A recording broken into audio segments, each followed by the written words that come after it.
Assalamualaikum warahmatullahi wabarakatuh. Perkenalkan, nama saya Amanda Berlian Desvi Estandi, absen 4, kelas 12 IPA 1. Di sini saya akan mempresentasikan hasil laporan penelitian korosi pada paku. Latar belakang. Dalam kehidupan sehari-hari, korosi biasa disebut dengan perkaratan. Korosi yang sering kita lihat terjadi pada berbagai jenis logam.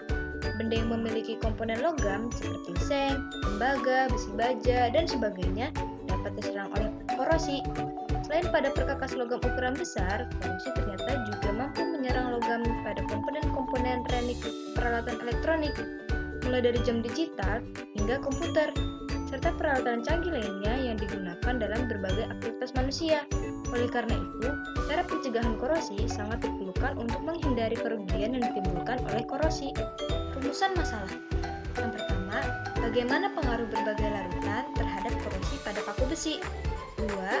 Bagaimana cara mengatasi korosi pada paku besi? Tujuan penelitian: mengetahui dan mengamati proses perkaratan paku besi pada berbagai larutan atau sampel. Landasan teori. Korosi adalah reaksi redoks antara suatu logam dengan senyawa lain yang terdapat di lingkungan dan menghasilkan senyawa yang tidak diinginkan. Dalam kehidupan sehari-hari, korosi biasa disebut dengan perkaratan. Proses korosi dapat dijelaskan secara elektrokimia, misalnya perkaratan pada besi, yaitu peristiwa teroksidasinya logam besi oleh air dan oksigen yang berasal dari udara. Faktor yang mempercepat korosi.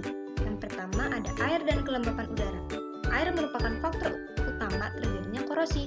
Udara lembab yang mengandung uap air akan mempercepat berlangsungnya proses korosi. Yang kedua ada elektrolit.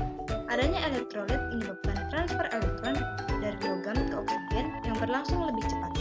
Hal ini mengakibatkan elektron lebih mudah untuk diikat oleh oksigen di udara. Yang ketiga ada permukaan logam yang tidak rata. Permukaan logam yang tidak rata memudahkan terjadinya kutub-kutub muatan, yang akhirnya akan berperan sebagai anode dan katode. Yang terakhir ada terbentuknya sel elektrokimia. Jika dua logam yang potensialnya lebih rendah akan melepaskan elektron ketika bersentuhan dengan logam yang potensialnya lebih tinggi dan akan mengalami oksidasi sehingga mengakibatkan proses korosi lebih cepat. Dalam tabel periodik, besi mempunyai simbol Fe dan nomor atom 26. Besi merupakan logam yang mudah mengalami korosi. Logam yang punya nilai potensial elektron lebih besar dari 0,4 volt akan sulit mengalami korosi, sebab dengan potensial tersebut akan menghasilkan nilai potensial reaksi kurang dari 0 ketika kontak dengan oksigen di udara. Logam perak, platina, dan emas mempunyai potensial elektrode lebih besar dari 0,4 volt sehingga sulit mengalami oksidasi. Cara mencegah korosi pada besi. Yang pertama ada pengecatan. Melapisi besi dengan cat agar terhindar dari perkaratan. Selanjutnya ada melapisi dengan krom, timah, atau seng. Krom memberi lapisan pelindung, sehingga besi akan mengkilap. Timah termasuk logam yang tahan karat, dan seng dapat melindungi besi meskipun lapisannya ada yang rusak. Selanjutnya ada pengorbanan anode. Dengan cara menanamkan logam magnesium, kemudian dihubungkan dengan pipa besi melalui sebuah kawat. Yang terakhir ada dibalut dengan plastik. Plastik mencegah besi kontak dengan air dan udara, sehingga besi terhindar dari korosi. Alat dan bahan yang dibutuhkan dalam penelitian. Alat yang dibutuhkan ada gelas plastik, paku, karet, plastik yang masing-masing 4 buah. Dan bahan yang dibutuhkan ada air, larutan garam, larutan sabun, dan minyak. Selanjutnya ada langkah kerja. Langkah-langkah penelitian.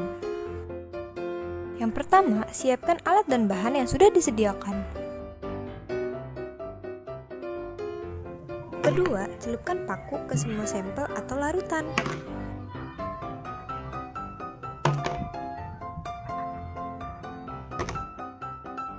Selanjutnya, tutup setiap gelas dengan plastik, lalu ikat sampai rapat menggunakan karet.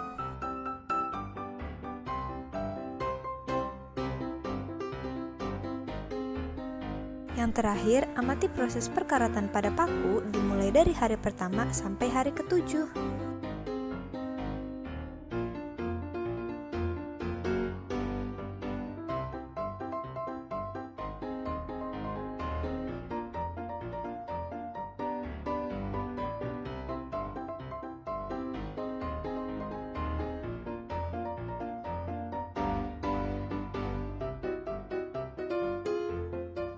Berikut adalah hasil penelitian.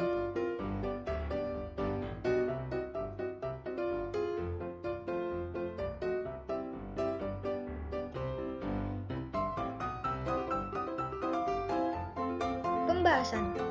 Dari pengamatan dilakukan selama 7 hari, dapat diketahui bahwa paku kayu pada gelas yang berisi air dan larutan garam mengalami korosi dimulai pada hari pertama dan berlanjut sampai hari ke-7 dengan jumlah korosi yang terus bertambah. Sedangkan paku beton mengalami korosi pada ujung paku terdapat di gelas yang berisi air dimulai hari ke-7 dan larutan garam dimulai hari ke-6. Pada paku yang mengalami korosi memiliki kecepatan korosi yang berbeda pada setiap sampel berdasarkan kecepatan dan jumlah korosi yang ditimbulkan. Pada larutan garam terdapat air atau H2O yang mengandung oksigen dalam larutan garam ini menyebabkan korosi dan proses korosi yang terjadi dipercepat oleh kandungan NaCl yang bersifat elektrolit. Pada air keran, penyebab terjadinya korosi adalah adanya air yang mengandung oksigen terlarut sehingga menyebabkan korosi pada paku. Pada gelas yang berisi minyak dan larutan sabun tidak mengalami korosi karena minyak dan larutan sabun tidak mengandung oksigen dan tidak dapat berikatan dengan oksigen di udara, serta plastik merupakan pencegah agar tidak terjadi korosi, sehingga paku dalam keadaan bebas oksigen dan tidak dapat mengalami perkaratan. Kesimpulan dari penelitian ini adalah salah satu faktor korosi adanya kontak antara udara dan air.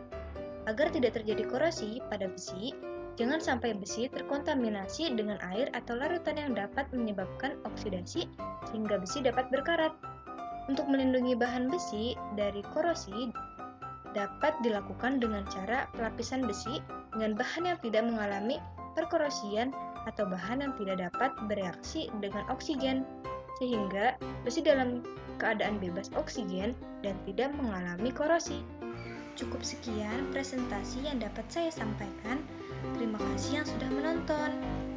Jangan lupa like, komen, and share ke seluruh sosial media yang kalian punya.